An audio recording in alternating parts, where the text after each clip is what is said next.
case, let me tell you a little bit about that book they would send you. Montgomery Ward's was called a wish book. And it was big, big. It had everything you can, not just clothes and accessories, not just toys and tools. It had appliances. It had boats. It had prefabricated houses. It was crazy. It had everything, like I said, anything you could imagine. The only trouble was that after you sent that piece of paper in, you had to wait 2, 3, sometimes 4 weeks to get your stuff. Unlike Amazon, there was no 2-day shipping. There was no tracking numbers. You just knew your stuff was going to show up one day, and it always did. Well, what would happen to that piece of paper is, first it would come to the processing department. This building, adaptively reused as condominiums, they process your order and send it to their warehouse. This next building is an extension of the warehouse, but the real warehouse was that beyond the next bridge. That long, long, long building down there. 1.2 million square feet inside that building. It's so long, the people that worked in there wore roller skates. Yeah, they would roller skate from one end of the building to the other, dropping off orders, picking up merchandise. We know this to be true because when they were converting this building into condominiums, they found boxes and boxes of roller skates in the basement. It's now the corporate headquarters for Groupon, the offices and studios of the Big Ten network, and condominiums, like I said, called The Domain. But you know what else it is? It is a really perfect example of the Prairie School of Architecture made famous by Frank Lloyd Wright. Now, Frank Lloyd Wright did not design this building, but you can certainly see the influence. The long horizontal lines, the flat roof, the married to the earth feel that the Prairie School is noted for. We're going to turn the boat around here on the river. Right in front of the boat there to the left, that's Goose Island. That's the only island in the river, and it's man-made. It was made by our very first mayor. His name was William Ogden. He had a brick-making business. And so he just kept excavating clay until eventually he formed an island, and Irish settlers settled on it and raised geese. And that's how it got its name. It's not named for the beer, which is delicious, and we have some downstairs. That's brewed about a half a mile upstream here. You know when I was telling you about the building boom going on in Chicago and the 7 major new developments on the river? There's going to be 3 brand new towers on the south end of Goose Island, which is nothing compared to the 14 new buildings that are going to go in over here at what's called 700 and Burgess. So there's 2 of the 7 big developments. We're going to see most of the other ones. There's one up north here that we're not going to quite go that far north. It's called Lincoln Yards. Hey, speaking of beer, this would be a perfect time to go get one. You know why? I'm going to be talking about history for the next 8 minutes. I'm not going to be pointing at anything. You're not going to miss anything. And you can still hear me downstairs. So if you want to get up, stretch your legs, go explore the boat, whatever, I'm just going to talk a little bit about the history of Chicago.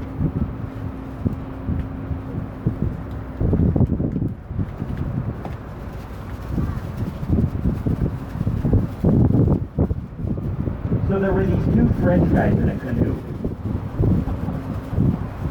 What are you waiting for? A punchline? That's how Chicago was discovered. 2 French guys in a canoe. They're on the Mississippi River. They're looking for a shortcut to the Great Lakes. They entered the Mississippi way up in Wisconsin, couldn't find that shortcut on their way down the Mississippi, so they were headed back up.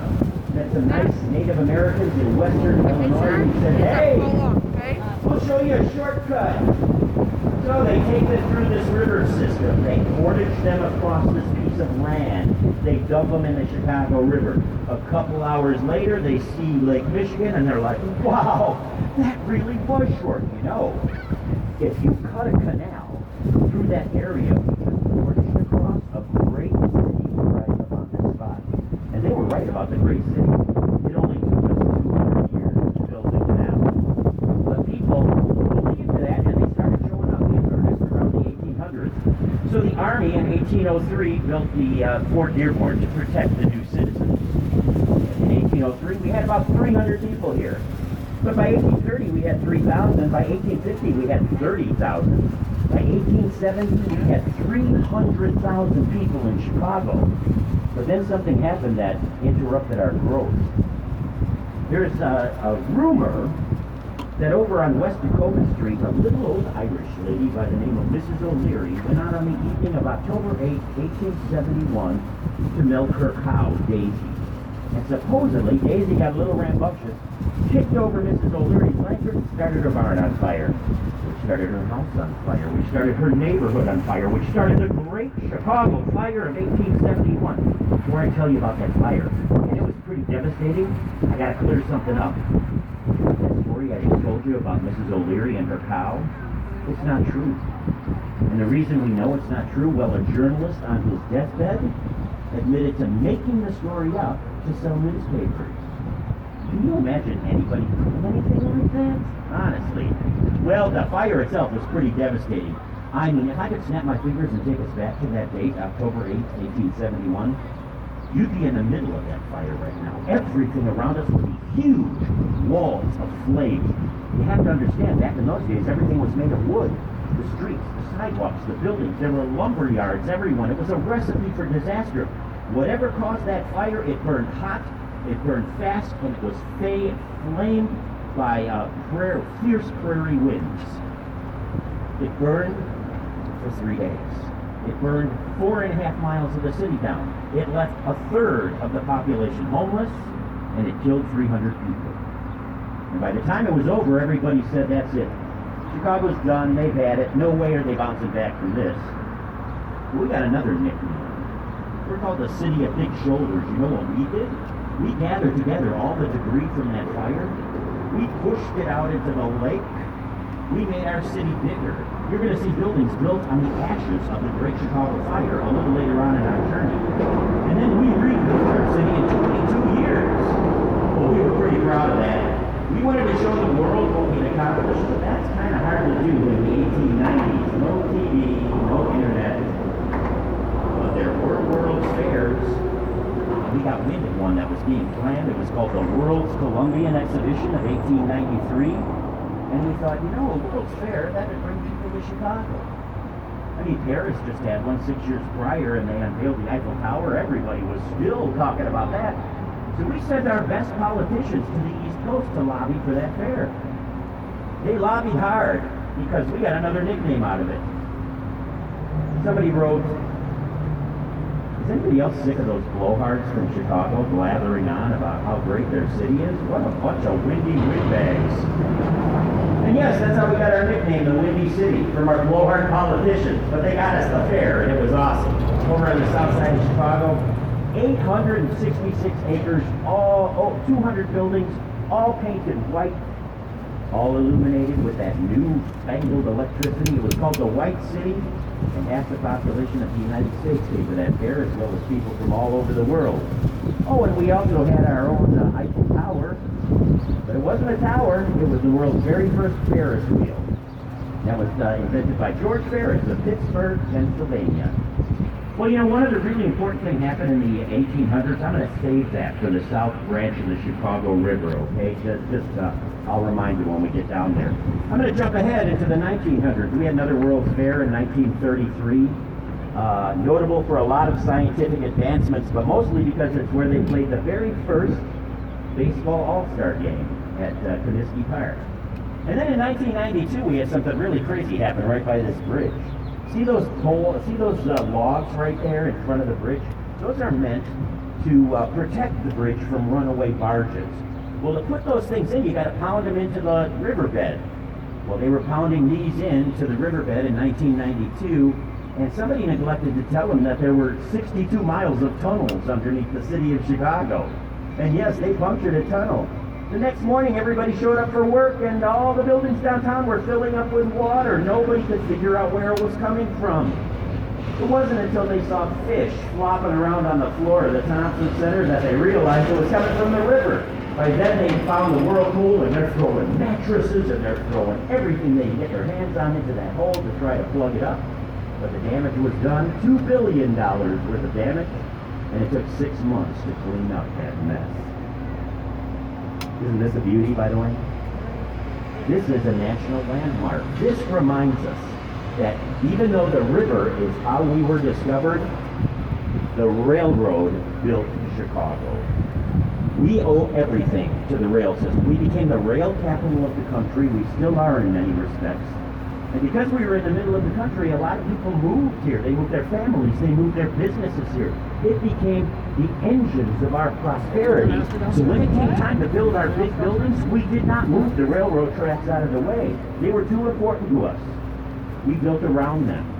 Now I'm going to start pointing at buildings again because we're going to be going down the south branch of the Chicago River, and all the buildings on this side of the moat were built over railroad tracks, and each one presented rather unique problems to the architect. I'm going to show you how we solved it. Let's go back to the wall or the whole thing.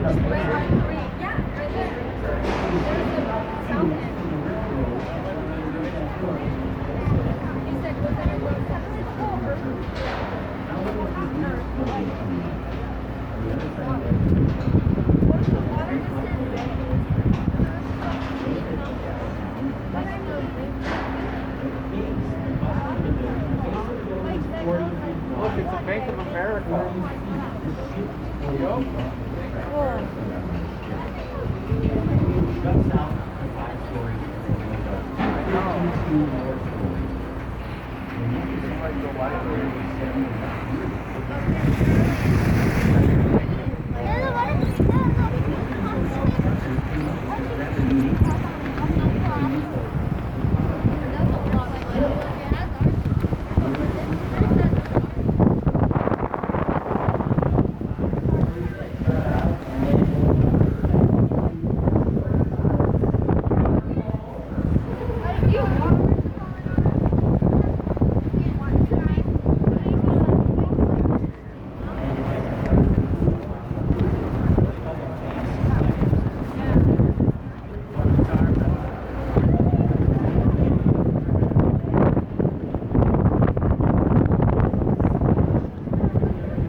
Two hands, okay?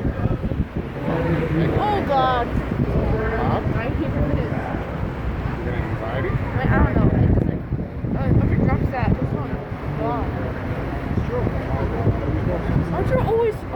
so bad. Not getting a new one.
somewhere else and sit down or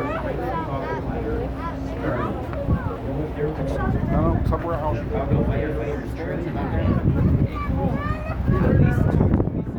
the way, for those of you that know Chicago, the fire started here and went all the way to the All right, I'm going to take a break here until we get down to Chinatown. Let me know. Coming up here in the next 1 minute. My name's Joe. This is what I'm here for. When we come back, we're going to be talking about neighborhoods. Maybe we'll talk about that guy, the tallest building in town. Sears Tower. Whatever. See you in a couple minutes. How about we go down by Harrison so we can just sit down?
Alright guys, welcome to Chinatown.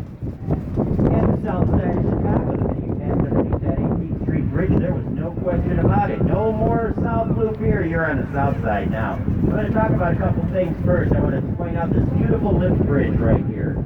This is another piece of our history. It's another national landmark. It's a working bridge. You'll see trains going across that bridge, but if a boat comes underneath it, that entire middle section lifts up between those two towers right there to let the boat through. Back in the day when this thing was first put up, 300 plus trains went across that bridge every day, and that bridge went up about 75 times a day. It's the only bridge in Chicago that is manned 24 hours a day, 7 days a week, and it's a beauty. Hey, before we go on and talk about these neighborhoods, I'm going to finish that last little bit of history, okay? You got to go back with me one more time to the 1800s, all right? Because it involved this river and what happened about 17 miles down it that way, down the South Branch. All right, in the late 1890s, we had another nickname. We were called the Hog Butcher to the World. That's a disgusting nickname, but it was our nickname because we had a big meat packing industry. But you know what those meat packers were doing? They were doing something not very nice. They were dumping all their waste and all their garbage and all their hog butchery into the river. At that time, this river was flowing out into Lake Michigan, the source of our drinking water. By 1895, 13% of the population was dying of waterborne illnesses. Something had to be done. So we bring the Army Corps of Engineers in. They go down to the South Branch and they dig a canal. This thing was massive, 28 miles long, deeper than the river, and the river's 22 feet deep, with a retaining wall holding the river back. Now, why did they build this canal? They had it in their head that maybe, just maybe, they could make the water go the other way. Yeah, they were going to try to reverse the flow of the river away from Lake Michigan and send it the other way. So January 2nd, 1900, they take that wall down. Sure enough, the water, looking for its lowest point, starts lapping over itself and lapping over itself and lapping over itself until it reaches the lake. It grabs that lake water, it sends all of that sludge and all of that sewage down to St. Louis, who sued us. We won the lawsuit. Do you know how? The trial was held in Chicago. Chicago judge, Chicago jury. Come on, don't you guys watch TV? In any case, the other states that share Lake Michigan with us, they sued us as well. They didn't want us flushing the river with all that fresh lake water we're supposed to be sharing. They won their lawsuit. So we had to put in the Chicago Harbor lock. You're going to see that a little later on in our journey. Well, there you go. Now you're up on all your history of Chicago, okay? The reversal of the river, the Great Fire, the massacre at Fort Dearborn, the two World's Fairs. They had a lot going on, but you know what? There's always a lot more going on. Let's talk neighborhoods. Chinatown, one of 77 major neighborhoods in the city of Chicago. A lot of those neighborhoods have ethnic pockets. We have